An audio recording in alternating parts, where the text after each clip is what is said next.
One Assassination Under God is the title track. It's also the first song on Chapter 1. I chose this to introduce the story that I was going to be telling on both of these albums. It's the beginning. I knew that I was going to address where I was at the time, where I had been, and where I knew that I needed to be, that I would end up eventually. Some of the inspiration when I was writing the words to this was drawn from a collection I had started building up of images that I identified with. There were a lot of Caravaggio paintings and others of that era depicting various types of beheadings, executions of all sorts, firing squads. There was one illustration that I saw where a horse was tied to each limb of the person they were killing, and it ripped the person apart when the horses were set free. There was another one in which a person was sewn into a live animal, and then it was set free to run off of a cliff. And that one was really disturbing, and for whatever reason, I really identified with that one. One thing that I did notice, though, when I was looking at all of these images, is that it seemed to me that it was less about justice for the crowds of people involved in these things. It was more about the desire to see blood and to see suffering. So I thought that was very telling.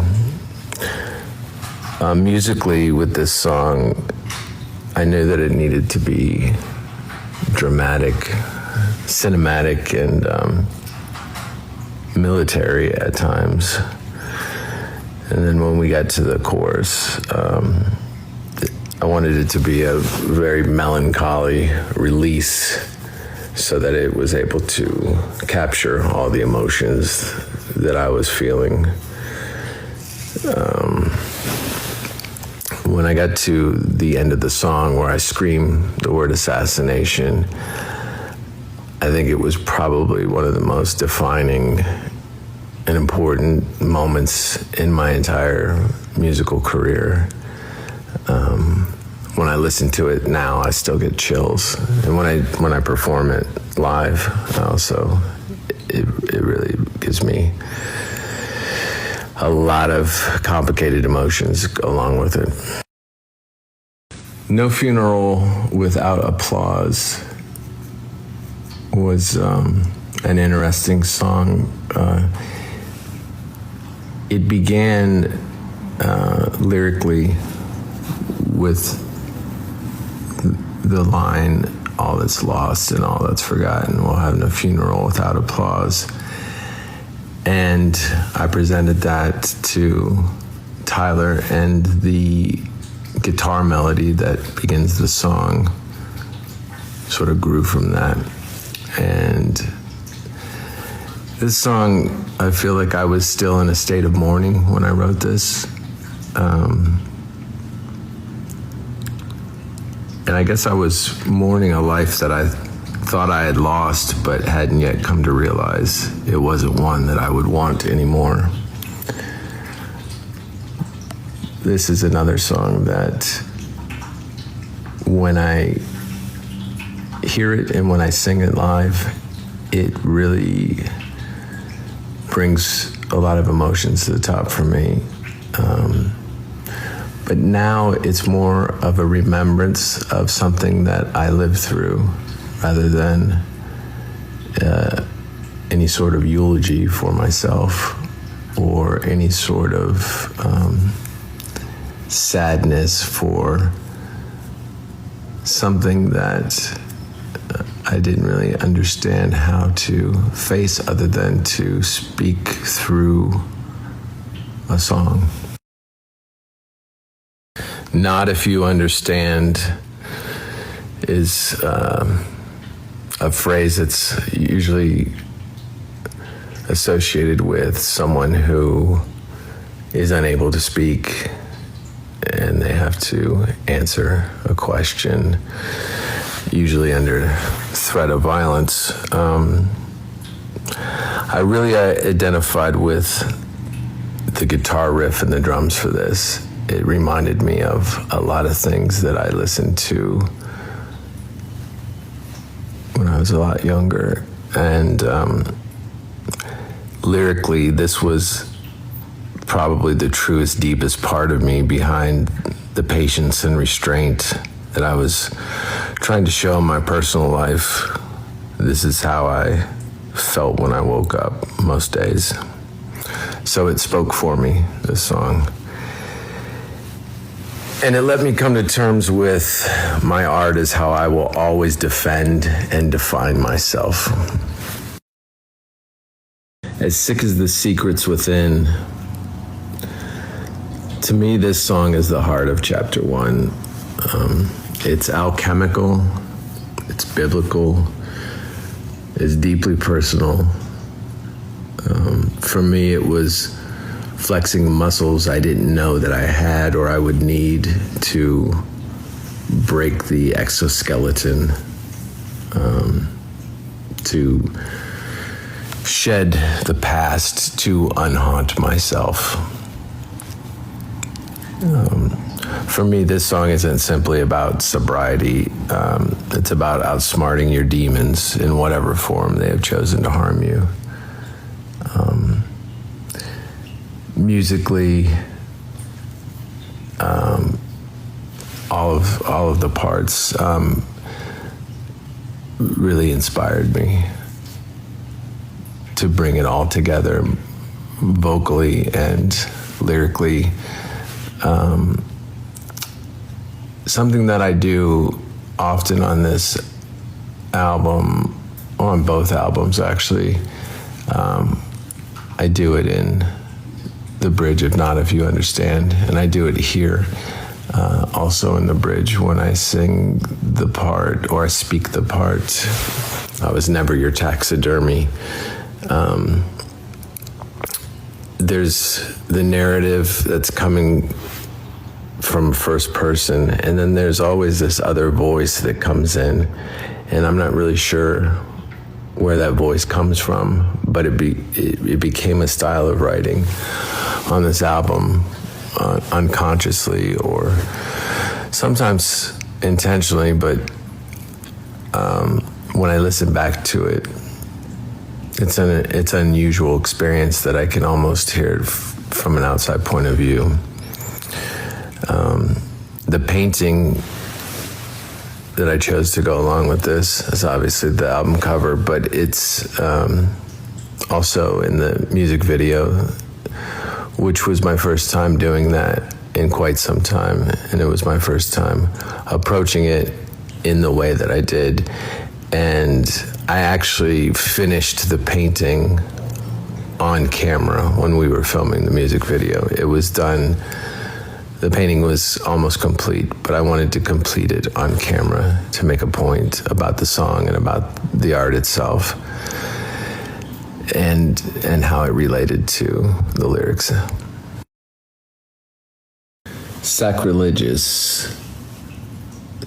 These lyrics existed in some part before I began working on the album itself. I have my definition and understanding of God, but in the case of this song, sacrilege to me is more of a reference to or pertaining to the puritanical societal fascism that we deal with, us being forced to believe in what's virtuous this week, or what is organized into a religious sales pitch, either given by religion or by people who have taken upon themselves to feel that they are righteous and should be delivering their social justice or their idea of what right and wrong should be, and it's a very black and white thing for them. And I think this song goes against that black and white thinking. This song embraced a bit of the roots of what my music has sounded like historically. There is an intentional nod at the end of the song to Mr. Superstar, because it was me realizing the important things that brought me to where I am today.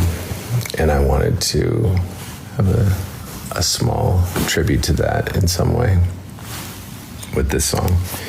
And with that line, and with the whole concept of resurrection. Meet me in Purgatory.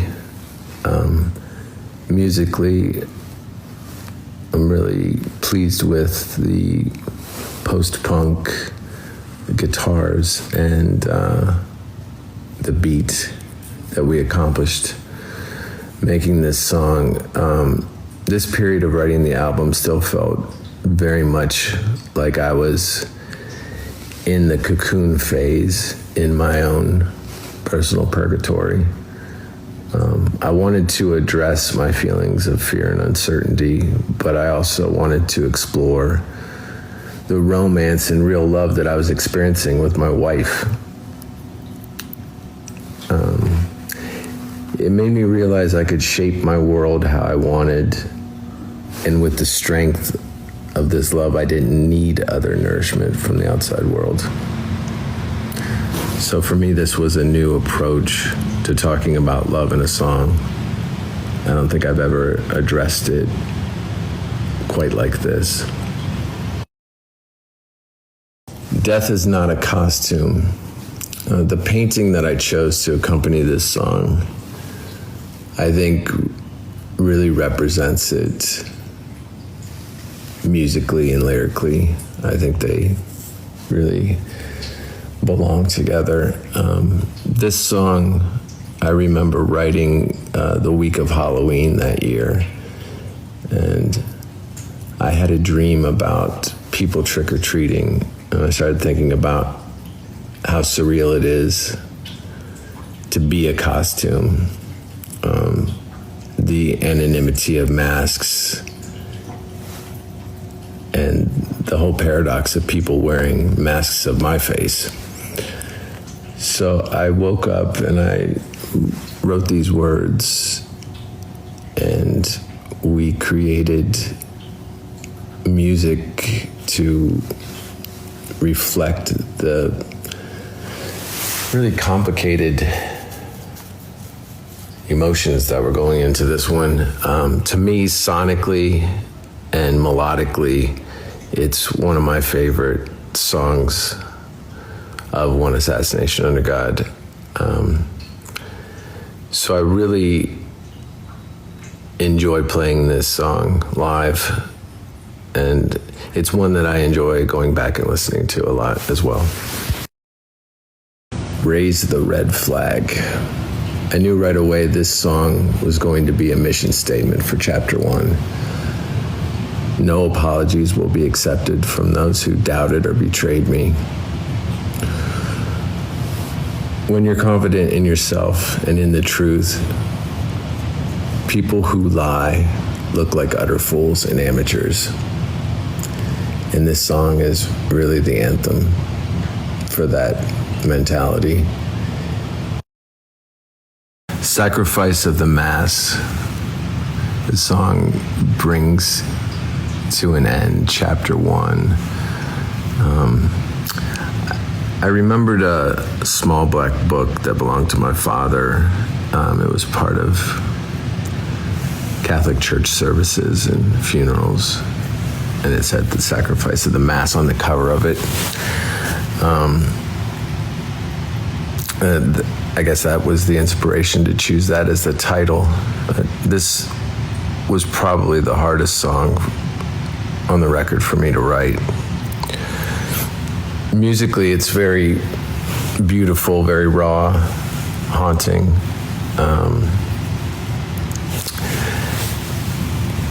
In the middle of the song, the bridge, I guess,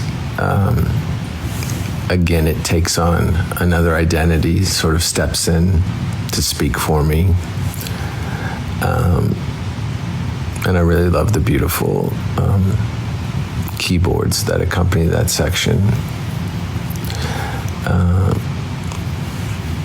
I guess I never really allowed myself to properly face the reality of losing both of my parents. So for me, this song is intended for them.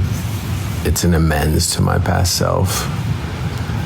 It's how I imagine attending your own funeral would feel like. In a sense, it's almost like a eulogy, but more of an observation and an awakening. So this painting that accompanied it was done before I'd even begun the album. But it's another one that I finished while making the music video for As Sick as the Secrets Within. Unalive. This song musically sets the tone for where Chapter 2 is going to take you. Lyrically, it makes it clear that Chapter 1 was about rebirth and Chapter 2 is about vengeance. Or in some ways, it also reminds me of my childhood Bible studies with the Old and New Testaments. I think there's an absurdity that you would replace words about death by using an antonym or the prefix un with the word alive.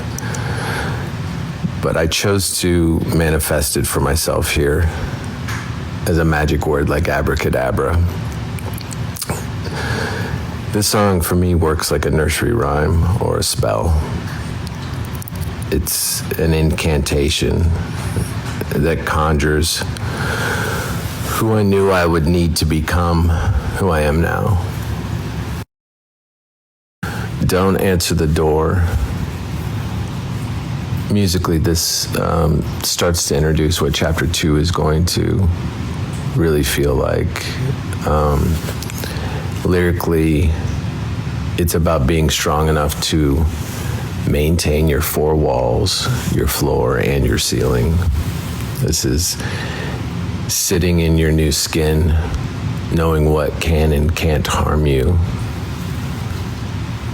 This is about the power of your frequency, your own light, and being comfortable in darkness when others are afraid.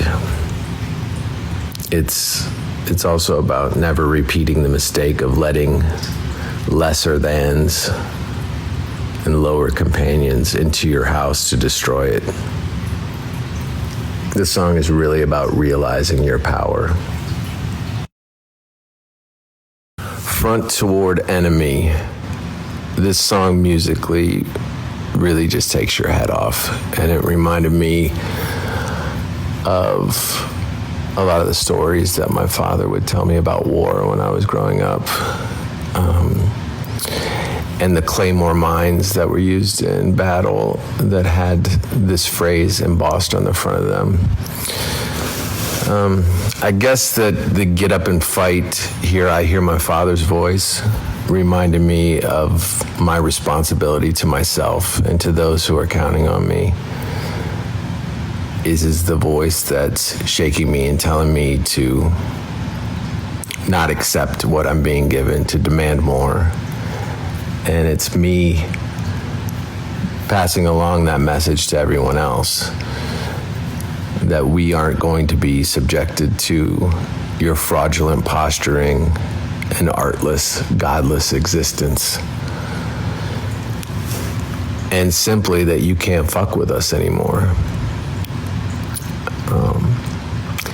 The painting that I chose to accompany this is another one of my favorites. It's hard to pick favorites when it comes to all the different ones that I've created for this body of work, but There's something about the combination of ink and acrylic with the watercolors that I used on this one that to bring out something very odd and childlike for me that I think really brings out another dimension of this song. All the vilest things. This song was written before we went on tour for Chapter 1. Actually, all the songs were written at the same time, and that was before we went on tour. So it was a matter of when the story would truly manifest as I intended, and then the songs would be ready to share with the world. But I teased the lyrics to this one on stage several times because I felt like it was manifesting while that first tour was happening. To me, this is about balancing your resentments and coming to terms with the proper dosage of punishment to be dispensed in matters of war. I wanted to have acoustic guitar accompany these desolate, apocalyptic synths, and we created these terrifying sounds that reminded me of metal dinosaurs approaching like tanks in the distance. There's a very important line that the song ends with that returns on the album's final song in Antiomorph. To me, this song provides a real balance to the idea of vengeance. None of the Suns.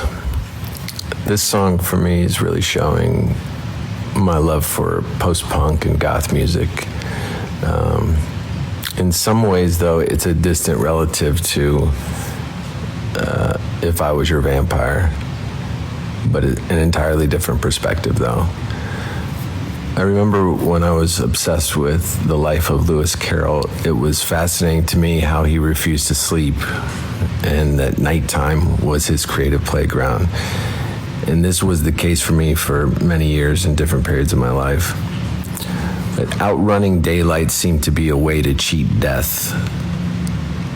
And that theme, really resonates with me. Also, the film Toby Dammit was a bit of an inspiration for the atmosphere of this song lyrically. The painting that I chose to accompany this is a version of me that's caught somewhere between these two worlds of day and night. Lucifer's Teardrop. This title was inspired by a painting from 1847 called The Fallen Angel. But I wanted to write about the way it feels to be cast out or thrown aside and how it weaponized my heart and pushed me to rethink how and what I love. For the painting that I chose to accompany this song, I used a much darker palette and mixed up the media with ink, watercolor, oil pastel. The only thread that remains from my inspiration, The Fallen Angel, is the dead blue of the sky. The Arsonist.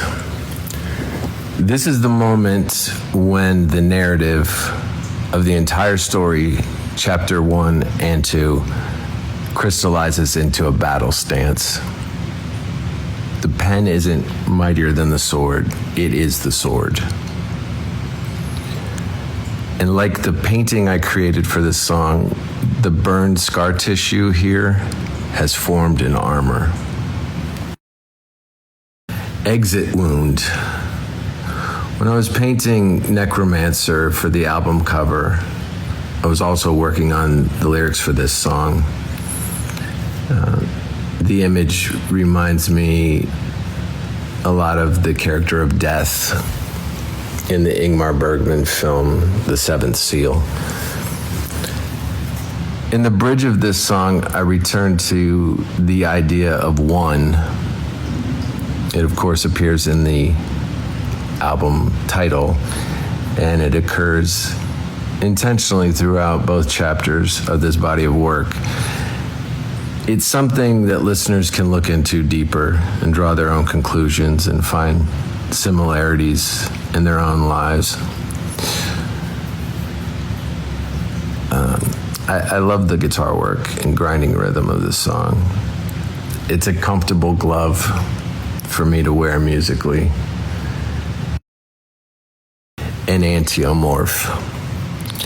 This song took a while to really come together. There were so many musical elements I needed to happen correctly in my mind to capture this end title, credits to my story. This word, an Antiomorph, had a lot of different meanings to me. In this case, the title actually came before the rest of the lyrics. And I think the mystery of the painting that I chose to accompany this reflects the ghostly quality of the words as well. There's a lot of elements to this song that are very important to me. The intro recording itself sounds as if something you would find posthumously, but in this case, it's happening in real time. And I really love the impact that the organ has when it comes in at the end. This is the first real love song of its kind that I've ever written. To me, it's such an important emotion in this story that provides a pure and righteous reason to fight for yourself and also to know what you are willing to die for.